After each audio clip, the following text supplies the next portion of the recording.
Another thing we're looking at too, I mean, right now, I mean, with part of the Steelers' success that's really kept them alive in the contention, I mean, the last few years, it has definitely been this defense right here.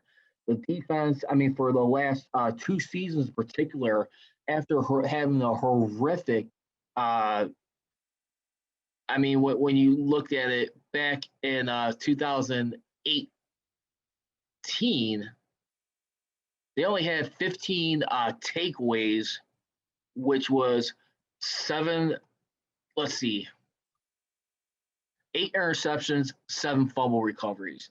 Not not good.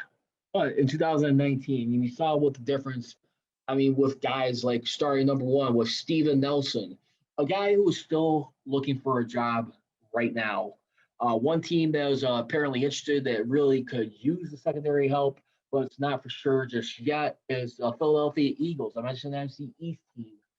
They're a team right now under Nick Sirianni right now who we're going to be looking at to improve that core right there. But speaking with the Steelers right now, I mean, you look at Steven Nelson, how wonderful he was able to play alongside Joe Hayden. And of course, I mean, the biggest obvious difference maker was, I mean, Fitzpatrick, too.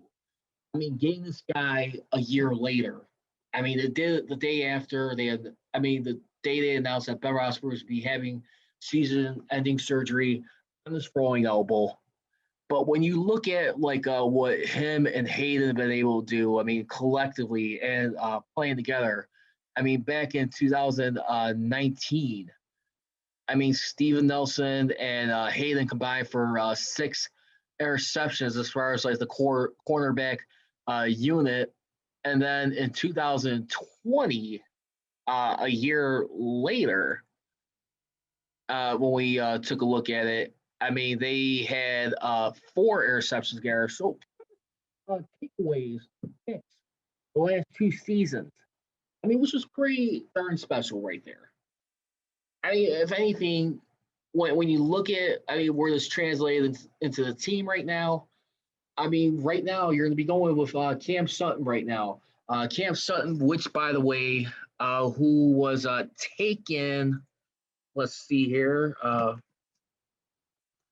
back in the 2017 NFL draft, third round pick, 94th overall.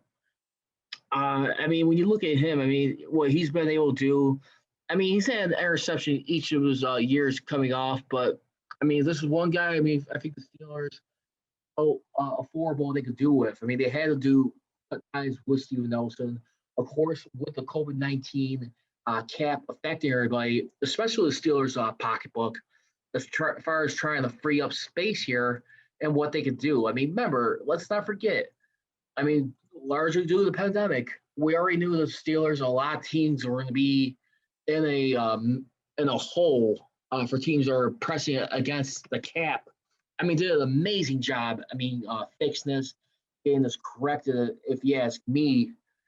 But Steven Nelson, at the end of the day, he was going to be a casualty, unfortunately, the way the business goes. Because remember, a month ago, back in middle of May, it was reported by ESPN senior NFL reporter Jeremy Fowler that Steve Nelson's market has been strong since becoming a free agent. He has interest in her from 14 teams, including the Texans, Bears, Eagles, Bengals, and Bills, as he continues to patiently wait for the right fit and opportunity. And as an article that was written by Fanside, the Eagles, like I was just alluding to right now, they remain a team that is interested in them.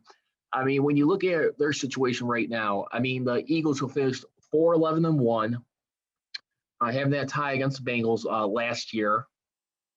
I mean, the addition of veteran Nick Roby Coleman in the slot did more harm than good. And Avante Max, he continued to struggle finding a solidified role for himself in the secondary.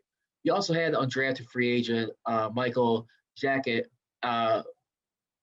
showed signs of promise last season, but also had one of the worst defensive performances in league history when matched up against the likes of Michael Gallup during the team's Week 16 loss to Dallas.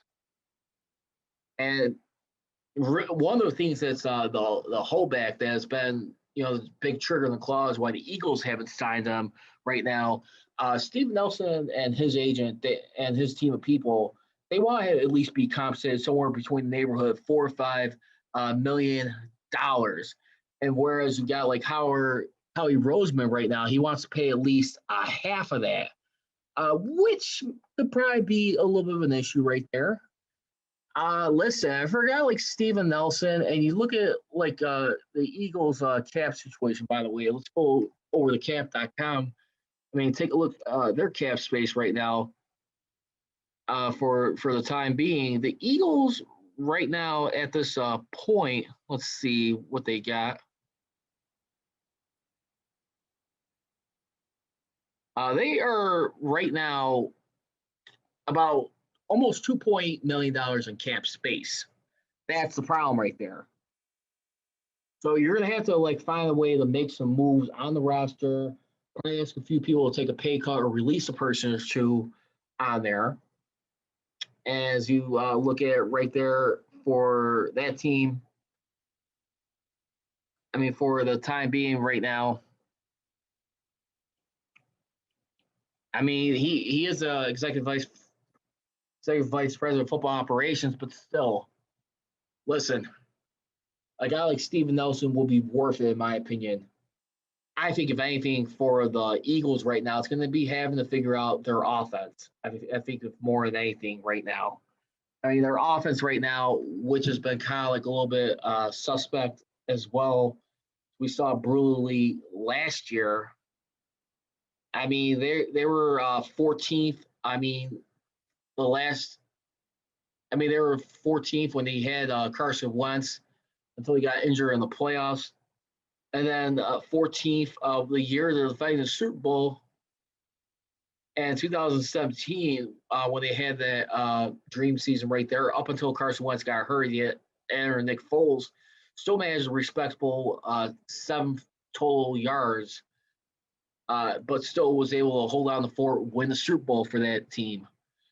Listen, I know it's pressed up against the wall, but I think offense would be the number one thing right now. I mean, yeah, you need the help in the secondary, but I think you need to get back to like getting some establishment right now as we take a look at, I mean, for that Eagles team.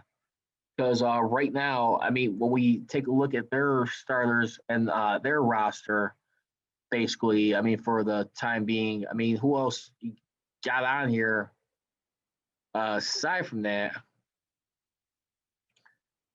I mean, that is going to be a real interesting thing right there. So they try and have life beyond that, and just try and get some life breathed back into this team here. I mean, the Philadelphia Eagles, for the most part, as we look at it, I mean, Jalen Hurts right now, I mean, who's drafted in the second round in the 2020 draft, coming out of Alabama and Oklahoma. That is a huge transition right now, a huge follow up right now. I mean, Doug Pearson, he is out of the picture right now as we look at it. But I mean, I really like to see, I mean, what they got cooking right now. I mean, I think offensively you have to get figured out. But I can understand why money situation, it would not make sense.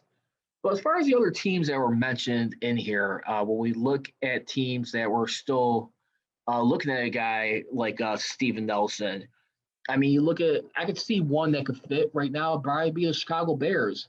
I mean, Chicago Bears, I mean, right here in Chicago, I mean, if you ask me, that's what's made their season very special. Not last year, but the season before that, when they, I mean, 2 years prior to the 2020 season, I'm talking about 2018, Matt Nagy's first year. I mean, when you look at what they did, I mean, collectively as an effort right there, I mean, on the defensive side, right there, the Chicago Bears were number one in takeaways with 36, which included 21 interceptions, which was number one in the league. Then you look at the next 2 years, the interceptions, it went to 20. it was ranked 25th in the league with only 10 interceptions. When you had, I mean, as a team the year before, they had 27 interceptions, which was ranked number one. And then in 2019, 10, which was pretty much cut in half, 25th in the league.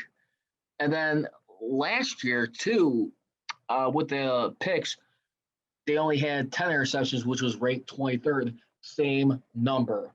So I mean, you already got some confidence breathing right now with Justin Fields right now. I mean, they feel like they got a quarterback right there, and you got like a decent team. You got an offensive line building around right now. I still say that's, but I mean, as long as you got like a guy like Khalil Mack, who was ranked as number one edge rusher according to Pro Football Focus, who's still one of the key cornerstone pieces on that team. What's left of that defense, they need to get back to find the ways to take take great turnovers. So if anything, I think the Chicago Bears will make a lot of sense for a guy like Steven Nelson. And when we look at like the Bears cap situation right now, and you look at a team right there who's got right now they'll be pushing it close. So you may have to make some adjustments to the contracts. I mean, right now they are close to $6 million, over $5.9 million in cap space to be exact. So I mean, right now, listen, how bad you really want to make a Super Bowl run right now if you're the Bears right now here in the Windy City? I think that'd be a team that makes a whole lot of sense right now. And the only thing is too, I mean, with him being released, I mean, as a Steeler fan or perspective, you don't want to see him go on our team in the conference too. I think that's another thing we need to watch out for. I mean, if you're the Steelers, because remember the other teams that were mentioned too, like I was saying right now, I don't think you want to see him go to the Bengals right there. That was one of the other teams. The Bills, I'm not sure if I like that idea because remember, week one, you open up on the road in Buffalo, by the way. So how would you like that? I mean, let's just think about that for a few seconds right there. So right now, I mean, as the longer Steve Nelson continues look, the Steelers continue to make the most sense for him. They got over $50 million in cap space right now. You still got to pay TJ Watt, but maybe, just maybe, I mean, maybe that's just the holdup right there. Just trying to figure out how they're gonna like take care of a guy who's be commanding about nearly $30 million per year in like cap money. I mean, a guy who's definitely worth every penny of it, every dollar, every damn cent. And that's where you got to look at right there. So, you know what? As long as you could pitch the guy the idea, listen, I mean, like, let's sit down and have a heart to heart talk. Sorry, we had to do business right there. I know it was kind of cold and disappointing, but would you be willing to take a lesser role, but we'll take care of you financially? I mean, if you could just meet us halfway. The only concern I would have about that, would this be like another James Harrison type of deal right now? I mean, meaning where it's a situation where Mike Tomlin's insisting that I still got use for you right here. We'll, trust me, just hang around. We'll have you taken care of.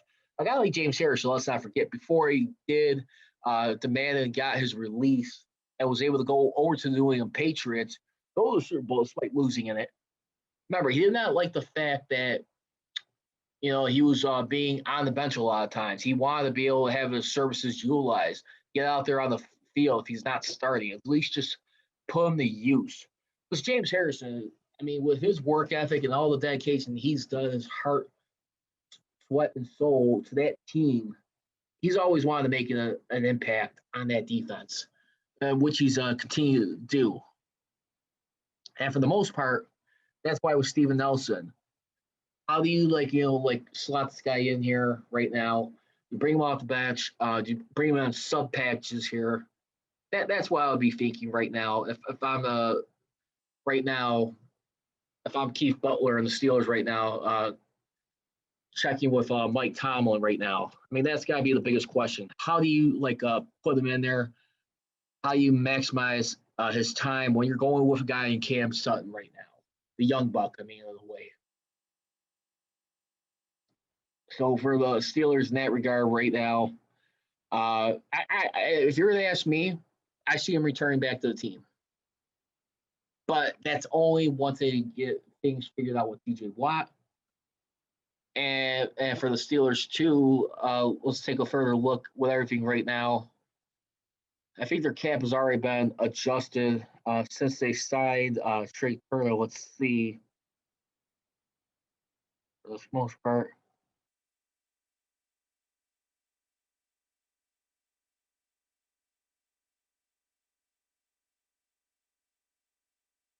Yeah.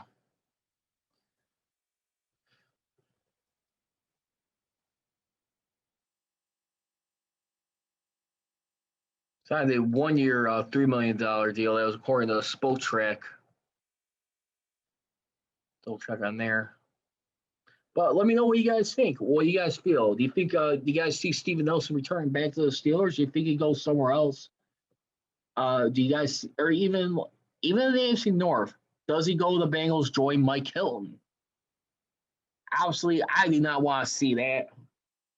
That would definitely not be a pleasant thing to look forward to. You don't want to take a team like the Bengals $4 grand and overlook them like they did. I mean, late down the season when they were gassing. You got to be very careful with a team like that.